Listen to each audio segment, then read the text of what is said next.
In this video, we're going to show you how easy it is to integrate ALBPM 6.0 with Subversion. In Studio, I'm going to go to Help, Software Updates, Find and Install, and select Search for new features to install. I'm going to want a new remote site, and I'm going to give it a name and the URL of the plugin site, and that URL can be found on the blog entry. After clicking Finish, you'll see it'll query the site for available plugins to download. In this case, I'm going to need to install the SVN Team Provider, and because I'm using Subversion 1.4, I'm going to need the Subversive clients as well. After selecting those two, I'm going to click Next, agree to the license agreement, give it final OK to go ahead with the download, and it's going to download the plugins from the internet. After I give Eclipse final verification to install the plugin, it will install and ask me to restart BPM Studio. Now that BPM Studio comes up, I'm going to connect to Subversion and pull down a project. So we can go to File, New Project, and you'll see I have a new option here under SVN for projects from SVN. This will open up a dialog box where I can put in the URL for my Subversion server.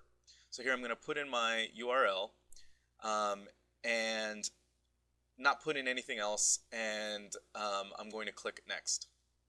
After clicking Next, it's going to recognize that my server is protected and ask me for my login information. So I'm going to give the login information to the server.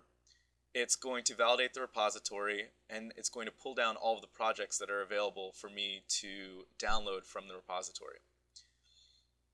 In this case, I'm going to pick SVN Test because it is a ALBPM project. And after clicking Finish, you'll see that I get a few more options as to how I want to do this import.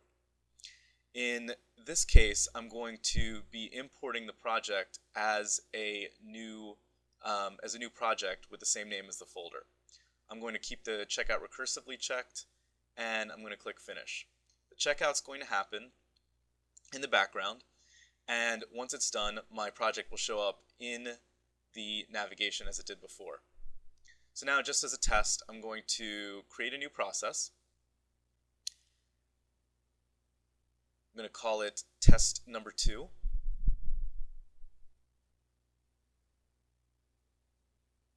And now I'm going to want to commit this project back to Subversion. So I'm going to right click on the project name, and under the team option, I have a whole list of Subversion commands. So here I'm going to do commit. I'm going to give it a comment saying I'm added a new process, click OK, and my project is committed to Subversion. So just like that, your ALBPM Studio is now configured to run with Subversion.